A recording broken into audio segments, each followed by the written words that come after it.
আমাদের কাছাকাছি অঞ্চলেই যুদ্ধের দামামা বাজছে। আমরা আশা করি এবং এটা বিশ্বাস করার যথেষ্ট যৌক্তিক কারণ আছে, ভারত পাকিস্তানের মধ্যে সর্বাত্মক কোনো যুদ্ধ হবে না।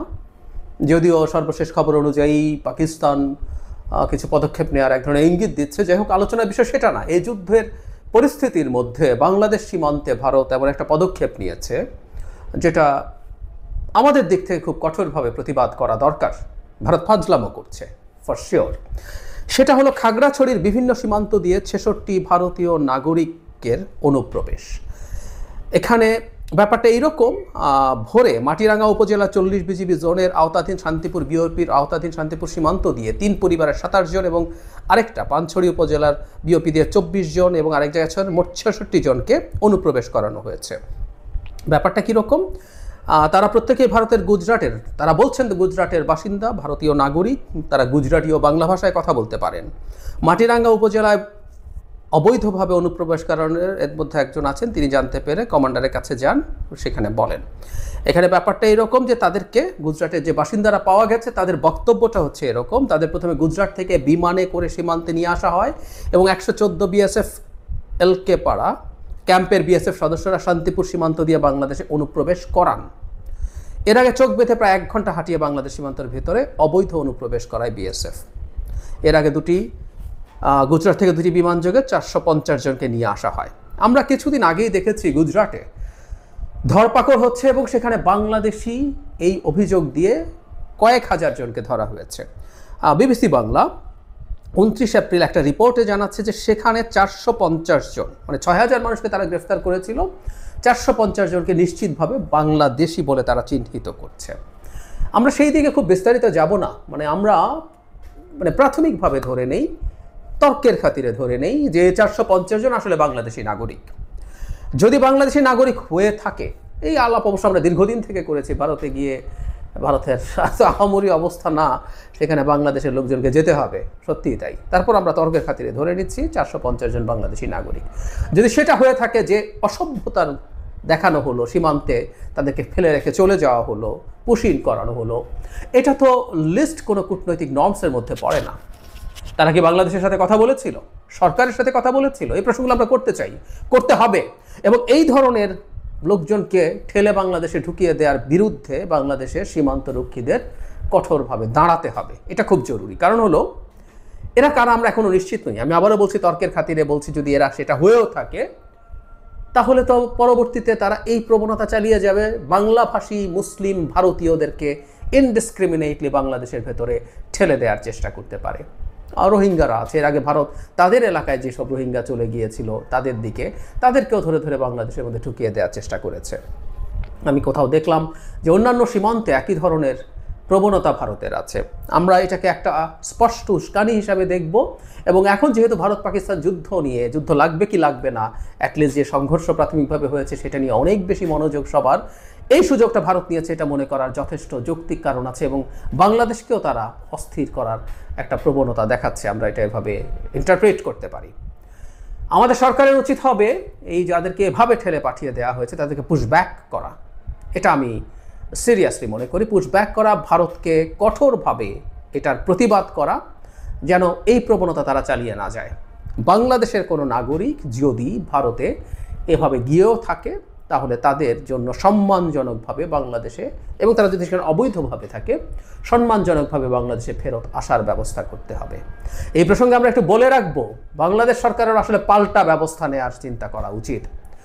বহু ভারতীয়, হাজার হাজার ভারতীয় বাংলাদেশে অবৈধভাবে থাকে, দুই রকম অবৈধতা আছে। ভিসার মেয়াদ পার হয়ে গেছে তারপরও আছে, আবার অবৈধতা এরকম যে ট্যুরিস্ট ভিসা নিয়ে এসে চাকরি করে, রীতিমতো একটা গ্যাপ দিয়ে দিয়ে ভারত থেকে ঘুরে এসে, এরকম নানান অবৈধ ভারতীয়রা বাংলাদেশে চাকরি করে। বিরাট অঙ্কের বিদেশি মুদ্রা তারা নিয়ে যায় বৈধ এবং অবৈধ চ্যানেলে। আমাদের সরকারের উচিত ভারতের তাদের উপরে ক্র্যাকডাউন চালানো। এই অবৈধ নাগরিকদের এমনি সরিয়ে দেওয়া দরকার। বাংলাদেশে তরুণদের মধ্যে বেকারত্বের মারাত্মক সমস্যা আছে, এগুলো তরুণদের চাকরি নিশ্চিত করার জন্য খুব ভালোভাবে কাজ করতে পারে। এবং আমার মনে হয় এই ধরনের পাল্টা ব্যবস্থা বাংলাদেশ থেকে নেওয়া খুবই জরুরি হয়ে পড়েছে। ভারতের মতো দেশ এসব ফাজলামো করবে এবং এসব ফাজলামো আসলে পাল্টা কঠোরতা দিয়েই আসলে এটার বিরুদ্ধে দাঁড়ানো দরকার। আমার মনে হয় সরকারের সবগুলো অপশান এক হলো, যাদেরকে এভাবে দিয়ে যাবে তাদেরকে পুশব্যাক করা, এবং কেন আমার সাথে আলোচনা ছাড়া এসব করা হয়েছে এটার জন্য ভারতকে জবাবদিহির আওতায় আনা, এবং বাংলাদেশে এটা ইভেন এদেরকে পাঠাক বা না পাঠাক, বাংলাদেশে যেসব ভারতীয় অবৈধভাবে আমাদের সন্তানদের, আমাদের ভাইদের, আমাদের এই মাটির সন্তানদের বেকার রেখে প্রচুর টাকা পয়সা নিয়ে যায়, সেটার বিরুদ্ধেও সরকারের ব্যবস্থা অনতিবিলম্বে নেওয়া উচিত। প্রিয় দর্শক, এতক্ষণ আমরা যে বিষয়টি শুনলাম, আসলে যে 66 জনকে পুশব্যাক করেছে ইন্ডিয়ার বা সেনাবাহিনী, তো সেই জায়গায় আমরা বলবো যে আসলে এই জাতীয় ঘটনা কিন্তু অনেক দুঃখজনক। আসলে ওনারা যারা এসেছেন এবং ওনারা আসলে বাংলাদেশি কিনা এটির কিন্তু বিবেচনার বিষয় আছে। যদি বাংলাদেশি হয় তাহলে পুশব্যাক করার বিষয়টি কিন্তু হাস্যকর, এবং তাদের নির্বোধ তার পরিচয় তারা দিয়েছে। তো আমরা অবশ্যই বলবো এই যেহেতু আপনার যদি কোনো ঘটনা ঘটে থাকে, বাংলাদেশিরা ওই দেশে গিয়ে যদি থাকে বা ভিসার মেয়াদ শেষ হয়ে যায় বা আত্মীয় স্বজনের বাড়িতে বেড়াতে গিয়েছে, সেখানে আটকা পড়েছে, এরকম নানা বিষয়ে বা বিভিন্ন কাজে গিয়ে বা অনেকেই হয়তো আর বাংলাদেশে ফিরে আসে নাই, এরকম ঘটনাও ঘটেছে। এবং অনেকের বাংলাদেশ এবং ইন্ডিয়ার মধ্যে যেহেতু দীর্ঘদিনের একটি পারস্পরিক সম্পর্কর পাশাপাশি ইন্ডিয়া বাংলাদেশের পাশাপাশি রাষ্ট্র, সেই দিক থেকে আমরা বলবো প্রচুর বাংলাদেশি ইন্ডিয়াতে গিয়ে তাদের যেহেতু আত্মীয় স্বজন আছে তারা সেখানে যায় এবং অনেকে বসবাস করে। আবার বাংলাদেশেও ইন্ডিয়ার অনেক লোকের আত্মীয় স্বজন আছে, তারাও বাংলাদেশে আসে। তো সেই দিক থেকে বলবো যদি বাংলাদেশি ওরা যদি ইন্ডিয়াতে গিয়ে থাকে তাহলে এটার যে প্রসিডিওরে আপনার হচ্ছে বাংলাদেশিরা আবার পুশব্যাক বাংলাদেশে আসতে পারবে, সেই জায়গায় অবশ্যই গভর্নমেন্টের পক্ষ থেকে আলাপ আলোচনার মাধ্যমে কিন্তু এই জাতীয় কর্মকাণ্ড করা উচিত। কিন্তু এরকম আসলে কিভাবে বলা যায় শব্দগুলো, যে এরকম একটি ইন্ডিয়ার মতো দেশ এরকম কোনো মানে আচরণ শব্দগুলো শিখে নাই বা তারা করতেও পারে না, কিভাবে আসলে এই জাতীয় পরিস্থিতি হ্যান্ডেল করে একটা জনগণ যদি বাংলাদেশ ইন্ডিয়াতে থাকে তারা কিভাবে বাংলাদেশে আসবে, সেইটুকু বোধ অবশ্য তাদের থাকা উচিত।